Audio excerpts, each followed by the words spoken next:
Masayang araw po mga ka-PL. Kung meron pong mga kaparian at mga madre na mga bangag, taga-suporta ng mga bangag, katulad na lamang po ni Father Flavi na mahilig magsaysay. Naka-follow sa mga FB page na hubot-hubad na mga kababaihan ang nagkikita.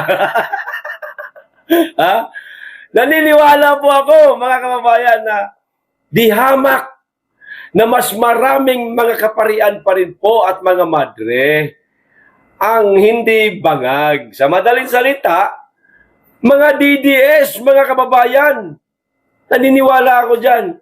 Hindi nga lang sila lantad masyado, pero etong isang pare na ipapanood ko po sa inyo, mga kababayan, ng kanyang video. Maliban po ito kay Padre Shano, at saka yung pare na namatay na, sumalangit nawa. Iba po ito, mga kababayan. Siya po ay si Reverend Dachiles Ayaton, mga kababayan. Lantaran, grabe po. DDS talaga, mga kababayan. Ayan po ang kanyang profile picture o kanyang profile sa kanyang social media account na makikita ho ninyo, mga kababayan. Kung hindi pa po kayo nakapollow, i-follow nyo na po itong pare na ito. Atin to, mga kababayan. Sa Bisaya pa, ato nibay. DDS ni. Ito po yung kanyang video, mga kababayan. Panoorin po natin ang matapang na paglalahad ng paring ito. Naggalit din po siya sa korupsyon. Kaya naniniwala po ako na mas maraming mga kaparian at mga madring hindi bangag. Hindi mahilig magsaysay. Father Flavi, ikaw ang hilig mo daw magsaysay. Ito na yung video. Panoorin na natin. Good morning to everyone, or good evening dyan sa Pilipinas. Gusto ko lang magpahayag ulit sa aking damdamin, sa aking mga opinyon, sa aking pananaw tungkol sa sitwasyon sa bansa natin ngayon, tungkol sa gobyerno o rehimeng BBM Maleta. Nakakalungkot dahil sobra na ang pagnanakaw, garapala na ang pagnanakaw, harap-harapan na ang pagnanakaw, hindi na ikinahihiya o ikinatatakot ang pagnanakaw. Ang mga crocodile congressmen or contractors at saka mga insertion senators ay walang ginagawa kundi pagtatakpan, kundi man purihin ang pagnanakaw ng Marcos administration na ito. Kaysa solusyonan nila ang flood control scam o ang billion o trillion pagnanakaw, puro sila paninira at tangkang pagpapabagsak sa mga Duterte, lalo na si Inday Sara. Dapat nang kumilos tayong mga mamamayan. Let us go beyond our keyboards. Mahirap ito dahil pati ang mga AFP at mga PNP ay nabusalan na rin ng mali-malitang suhot. Pero sa kabila ng lahat ng ito, sana ay mananatili tayong matatag. Mananatili tayong matatag at magdasal tayo na sooner or later, in the very near future, we will all overcome. And let us pray for Tatay Digong, for Tatay Digong's justice and vindication, and especially for our future president, for her protection and safety. Mabuhay tayong lahat. Maliwanag, DDS nga si Father Ayaton, mga kababayan. Tatay Digong din ang tawag niya Kagaya sa atin Napansin niya rin pala, kahit ang AFP at PNP na nabusala na di umano, sabi niya, mga kababayan. Kahit na alam na ng mga men in uniform ang mga nangyayaring nakawan, korupsyon ngayon sa ating bansa, nakakiling pa rin po sila, mga kababayan, sa mga buhaya. Ang tawag naman po ni Father, ang cute na tawag niya, mga crocodile. Pina-cute niya crocodile. Sa atin, buhaya. Ayan. Kawatan, mandarambong. Ang cute ng tawag niya Di ba? Tama naman yung mga sinabi niya, mga kababayan PNP at AFP. Abay, tila nabusala na daw po kayo, mga madam at sir. Hindi na daw po kayo para sa mga Pilipino. Ayan. Kundi para na kayo sa mga politikong kawatan. Hindi nyo ba naiisip yan? Ginagawa na lang po kayong atakdog, aso ng mga politikong kawatan. Hindi ba kayo nahihiya, mga madam at sir? Hindi ba kayo naaawa sa inyong sarili? Hindi ba kayo naaawa sa mga susunod na henerasyon? Na baka sakali, hindi pa bumaba itong lecheng bangag na ito, mananatili ho kayong nakakiling sa mga kawatan, sa mga mandarambong, sa mga crocodile. Sabi ni Father, ang cute ng tawag niya. Di ba, mga kababayan? Hindi ba kayo naaawa? Sa mga anak nyo na lang, ninanakawan ho kayo, mga madam at sir, sa pamamagitan po ng inyong mga buwis na sana ay nagagamit ho natin sa tamang programa na gagawin sana ng gobyerno pero wala. Hindi nyo lang po nararamdaman. Kasi hindi naman po mismo sa bulsa ninyo dumukot itong mga magnanakaw sa kaban ng bayan. Hindi Hindi nyo nararamdaman. May laman kayo 1,000 sa inyong bulsa, nariyan pa rin naman yan. Pero ang buwis po natin, na sana ay nagagamit po natin ng tama, yun po ang ninanakaw. Lawakan nyo naman po. Yung inyong mga pag-iisip, AFP at PNP, lawakan nyo naman po. Ninanakawan na ho kayo, tahimik pa rin po kayo. Akala namin kami lang ang nakakapansin. Maging mga kaparian, napansin din nila.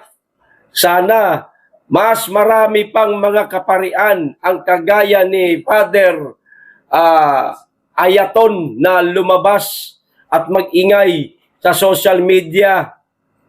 Kagaya nito, kinukundina niya ang grabe ang korupsyon. Kinukundina niya, hindi niya nagugustuhan ang lumalalang korupsyon at baka magtagal pa ito.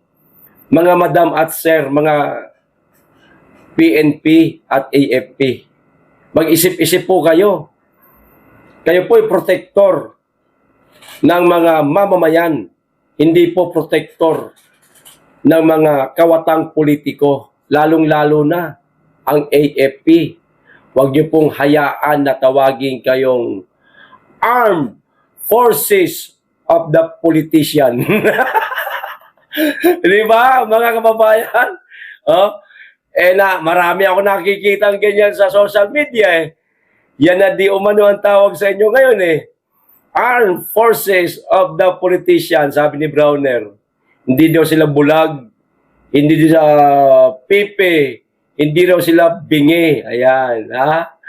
At nakikita daw nila ang korupsyon. Aba, teka, bakit ang tahimik ko ninyo?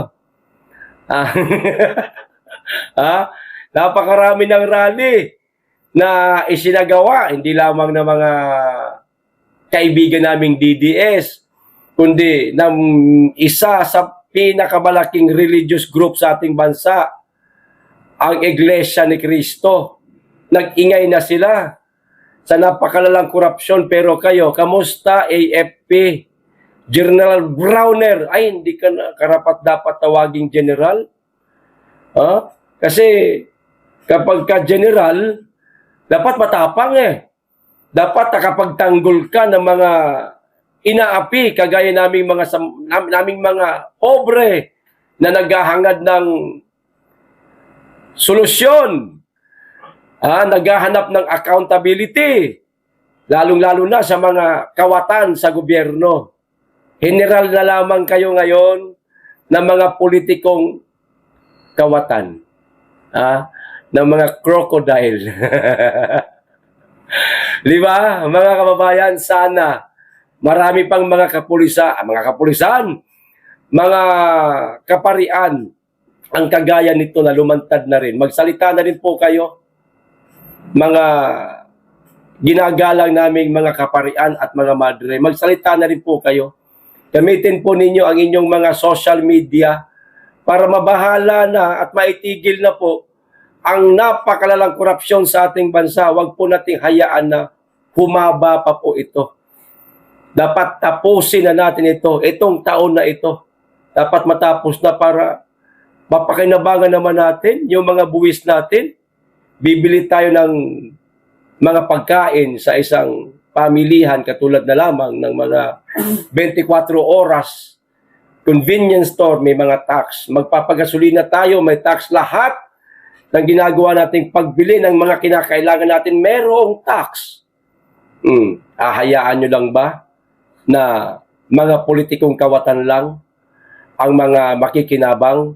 Sana po, lumabas na po kayo, mga ginagalang po naming kaparian na matino ang kaisipan, hindi kagaya ni Father Flavin na mahilig magsaysay. Magsaysay! Di ba, mga kababayan? O ito pa, isa pang balita. Nako, parang magugustuhan nyo po talaga ito. Hindi parang, talagang magugustuhan nyo sa palagay ko lang, lalo na pag DDS ka. Magugustuhan mo talaga itong balitang ito. O ito na po, mga kababayan, ang umuugong ngayon na usap-usapan sa Kamara, mga kababayan. O ito, basahin ko. Mayroon umanong ikinakasang impeachment. Hindi lang kay BP Inday Sara, ha? Mayroon umanong ikinakasang impeachment complaint laban kay Ombudsman Jesus Crispin Boying Remulla na kasalukuyang umiikot sa Kamara de Representante, mga kababayan. O, kita nyo na, ha?